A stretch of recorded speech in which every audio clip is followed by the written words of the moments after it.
Hello hello hello hello hello. तो देखिए कैसे हैं आप सभी। उम्मीद करते हैं कि आप सभी अच्छे होंगे। तो देखिए आज की वीडियो में हम बात करेंगे प्रकाश के अपवर्तन पर। पूर्ण रूप से आज की वीडियो में हम प्रकाश के अपवर्तन पर बात करेंगे और उसी के साथ साथ देखेंगे ना कि आखिर बस यही समझ लीजिए कि प्रकाश के अपवर्तन पर ही बात करेंगे और इसमें कुछ नहीं होगा। तो देखिए सबसे पहले हम पहले की वीडियो में कुछ बता चुके थे, उसमें एक छूट गया था। क्या? डायोप्टर। आखिर डायोप्टर होता क्या है? देखिए किसी लेंस की क्षमता को ना डायोप्टर में नापते हैं। अगर मान लीजिए किसी लेंस की फोकस दूरी 1 मीटर है ना, किसी लेंस की अगर फोकस दूरी क्या है 1 मीटर है, तो हम उस लेंस को क्या कहेंगे? कहेंगे कि उसकी क्षमता 1 डायोप्टर है। अब इसका फार्मूला होता है P बराबर 1/f मीटर। यहीं से P बराबर क्या होता है 1/f, जहाँ f को किस में रखते हैं? मीटर में। f को किस में रखते हैं? मीटर में। P बराबर 1/f मीटर, f को किस में रखते हैं? मीटर में रखते हैं। तो देखिए इसमें ना डायोप्टर क्या होती है और लेंस की क्षमता क्या होती है। देखिए जब चाहे लेंस उत्तल हो चाहे लेंस अवतल हो, चाहे लेंस उत्तल हो चाहे लेंस अवतल हो, लेंस का मुख्य काम क्या होता है? प्रकाश की किरण को मोड़ना। लेंस का मुख्य काम प्रकाश की किरण को मोड़ना होता है। जो लेंस प्रकाश की किरण को जितना अधिक मोड़ेगा ना, उस लेंस की क्षमता उतनी ही अधिक कहलाएगी। जैसे मान लो यहाँ पर आपको दिखाई दे रहा है क्या है? उत्तल लेंस है। क्या है? उत्तल लेंस है। तो अगर ये लेंस उत्तल है तो इसमें देखने पर पता चलता है कि मुख्य अक्ष के समांतर जब प्रकाश की किरणें डाली जा रही हैं, ये क्या है? मुख्य अक्ष है। ये हमारा क्या है? मुख्य अक्ष है। जब मुख्य अक्ष के समांतर प्रकाश की किरणें डाली जा रही हैं तो वह एक बिंदु पर आकर मिल रही है। उत्तल लेंस क्या कर रहा है? प्रकाश की किरण को मोड़ रहा है। क्या कर रहा है? उत्तल लेंस प्रकाश की किरण को मोड़ रहा है। अगर लेंस अवतल की बात करें, लेंस अवतल की बात करें तो लेंस पर मुख्य अक्ष के समांतर प्रकाश की किरणें डाली जा रही हैं। देखिए मुख्य अक्ष ये है, ये मुख्य अक्ष है बीच वाली। मुख्य अक्ष के समांतर जब प्रकाश की किरणें ये डाली जा रही हैं, एक ये वाली और एक ये वाली, तो ये मुख्य अक्ष से क्या हो रही है? दूर जा रही हैं। क्यों? क्योंकि ये लेंस प्रकाश की किरण को मोड़ दे रहा है, मोड़ करके इधर भेज दे रहा है, मोड़ करके इधर भेज दे रहा है। तो इसका मतलब ये हुआ कि लेंस प्रकाश की किरण को मोड़ता है और इसकी फोकस दूरी यहाँ पर होगी, इसकी फोकस दूरी कहीं यहाँ पर होगी। बात नहीं समझ में आई? जैसे मान लीजिए कि ये है मुख्य अक्ष, एक प्रकाश ऐसे जा रहा है, ऐसे यहाँ पर फोकस है, यहाँ पर P है, तो यही तो है फोकस दूरी, ये फोकस दूरी होगी। तो कहने का मतलब ये है कि फोकस दूरी जितनी ही कम होगी ना, लेंस उतना ही अधिक मुड़ेगा। जैसे देखिए अगर मान लीजिए कि यहीं पर हम बात करें तो यहाँ पर P, अगर फोकस की दूरी, यहाँ की डिस्टेंस फोकस दूरी बढ़ा दिया जाए तो मुख्य अक्ष के समांतर प्रकाश की किरणें जाएगी, ये लेंस रहेगा तो इतना कम मुड़ेगी। क्या मुड़ाव कम होगा? मुड़ाव क्या होगा? कम होगा। अगर फोकस दूरी कम कर दें, यहाँ पर देखिए ये है मुख्य अक्ष और ये क्या है? ये मान लीजिए कोई लेंस है, यहाँ से इसकी यहाँ पर P है, यहाँ पर F है। फोकस दूरी देखिए कम कर दिए, यहाँ इससे तुलना में इसकी फोकस दूरी कम कर दिए तो किरण ऐसे मुड़ गई। तो यहाँ पर कोण देखिए मुड़ाव अधिक हुआ, यहाँ पर मुड़ाव क्या हुआ?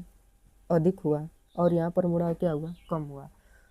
क्यों मुड़ाव कम? इसलिए हुआ क्योंकि ये फोकस दूरी क्या है? अधिक है। यहाँ पर फोकस दूरी P से F के बीच की दूरी कम है, इसलिए मुड़ाव क्या हुआ? अधिक हुआ। इसका मतलब यह हुआ कि चाहे लेंस अवतल हो चाहे लेंस उत्तल हो, उसकी अगर फोकस दूरी कम रहेगी ना, लेंस की फोकस दूरी कम रहेगी तो प्रकाश की किरण को अधिक मोड़ेगा और उस लेंस की क्षमता अधिक होगी। और फोकस दूरी को किस में लेंगे? मीटर में। तो वही कहने का मतलब है कि एक फार्मूला निकलता है P बराबर 1/f मीटर। अब इसको डायोप्टर के नाम से जाना जाता है। अगर किसी लेंस की फोकस दूरी 1 मीटर है, अगर किसी लेंस की फोकस दूरी 1 मीटर है तो 1/1 बराबर 1, अर्थात उसकी क्षमता 1 डायोप्टर होगी, क्योंकि उसको डायोप्टर में ही नापा जाता है। तो यहाँ ये बात रही कि हम लेंस की फोकस दूरी पर विचार कर लिए और देख लिए कि किस प्रकार यहाँ पर किस प्रकार लेंस को नापा जाता है और उसकी क्षमता डायोप्टर में निकाली जाती है। तो ये तो ठीक रहा कि यहाँ पर आप स्क्रीनशॉट ले सकते हैं। देखिए यहाँ पर ये आपका कंडीशन सब कुछ बता दिया गया। क्लियर हुआ। अब देखिए थोड़ा इस पर बात कर लेते हैं। इस पर बात करेंगे तो मतलब यही है ना कि प्रिज्म से प्रकाश का अपवर्तन किस प्रकार होता है। प्रिज्म है, प्रिज्म से प्रकाश का अपवर्तन किस प्रकार होता है। तो देखिए हमें अच्छी तरह से पता है कि जब कोई प्रकाश क्या करता है कि विरल से सघन में जाता है तो मार्ग में परिवर्तन हो जाता है, और बस उसी को हम क्या कहते हैं, प्रकाश का अपवर्तन के नाम से जाना जाता है। या विरल से माध्यम सघन में जाए या सघन से विरल में जाए, यही बात होती है। अब यहाँ पर देखिए अगर मान ले यहीं पर कि ये कोई टुकड़ा है, पदार्थ है, ये कोई पदार्थ है, तो इधर से प्रकाश गया, इधर का माध्यम अगर विरल है तो यही न था कि इधर से प्रकाश गया तो ये क्या हुआ, इससे या तो दूर हट जाएगा जबकि इसको नीचे आना चाहिए, लेकिन यहाँ पर इसको अगर हम अविलंब मानेंगे तो अविलंब से दूर हट जाएगा। क्यों? क्योंकि अगर यहाँ पर क्या होगा, अगर ये सघन से अगर विरल में प्रवेश किया तो अविलंब से दूर गया, और वहीं ठीक इसके विपरीत कर दिया जाए, ठीक इसके विपरीत अगर कर दिया जाए, यहाँ पर अगर विरल से सघन माध्यम में प्रकाश प्रवेश करेगा तो क्या होगा, अविलंब की ओर झुक जाएगा। तो एक मिनट, प्रवेश करेगा तो यहाँ पर ये अविलंब रहेगा तो अविलंब की ओर झुक जाएगा। ठीक, इसको इधर जाना चाहिए लेकिन ये क्या होगा, एक मिनट, विरल से जब सघन में प्रवेश करेगा तो ये है अविलंब, इसको इधर जाना चाहिए। एक मिनट, कहाँ गया, रुक जाइए।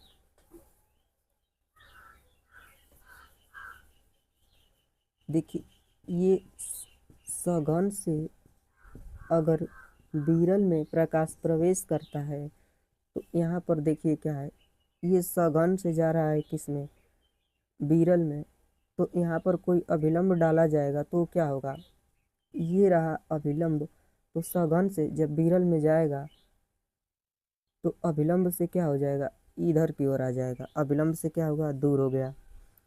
अब अगर हम बात करेंगे इसके विपरीत, अगर विरल को यहाँ कर दें और सघन को यहाँ कर दें और प्रकाश ऐसे जाएगा, ऐसे चलेगा तो अभिलंब की ओर क्या हो जाएगा, झुक जाएगा। थोड़ा सा सीधी रेखा में बना लीजिएगा, ऐसे चला जाएगा, ये झुकाव कम हो जाएगा। तो यही कारण है कि इसमें क्या होता है कि जब प्रकाश P और Q प्रिज्म AB पर गिरता है, प्रकाश यहाँ पर देखिए P, यहाँ पर देखिएगा दिखाई दे रहा है कि P और Q प्रकाश की किरण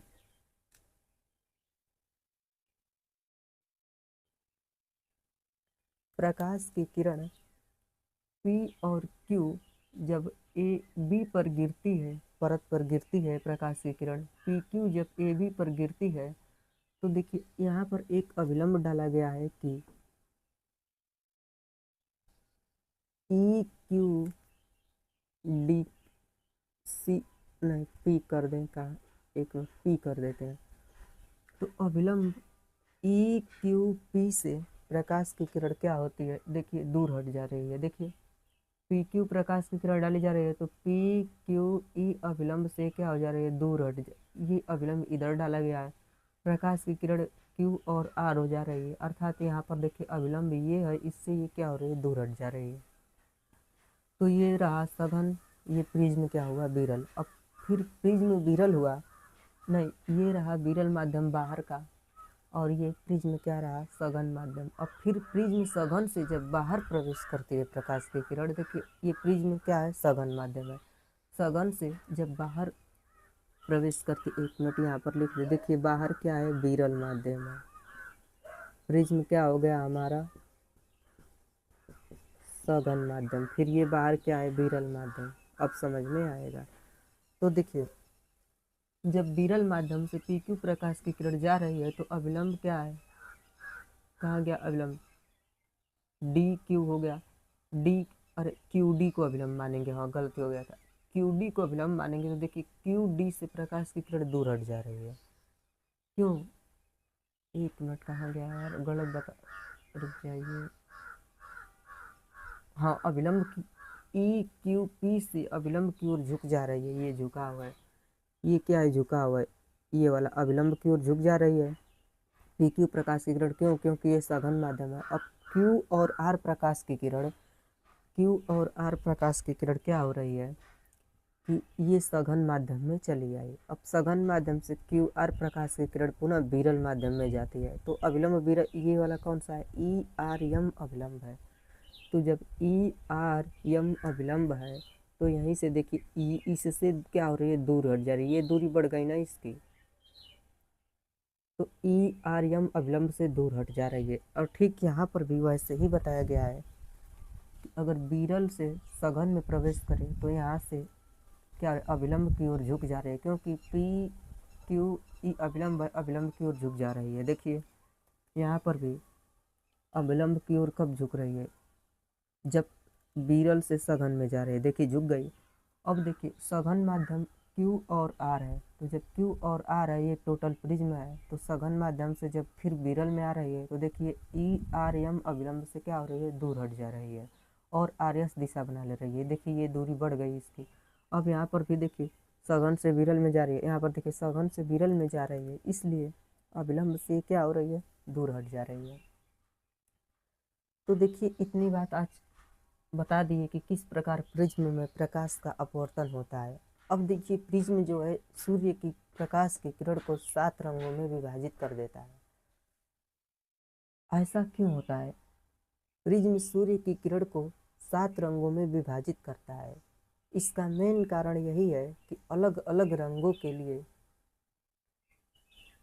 अपवर्तनांक अलग अलग होता है। ऐसा इसलिए ऐसा होता है क्योंकि अलग प्रकाश की चाल कांच में प्रकाश की चाल अलग अलग होती है, अलग अलग रंगों के लिए इसलिए होता है। जैसे यहाँ पर देखिए एक हम बात करेंगे, एक मिनट यहाँ पर,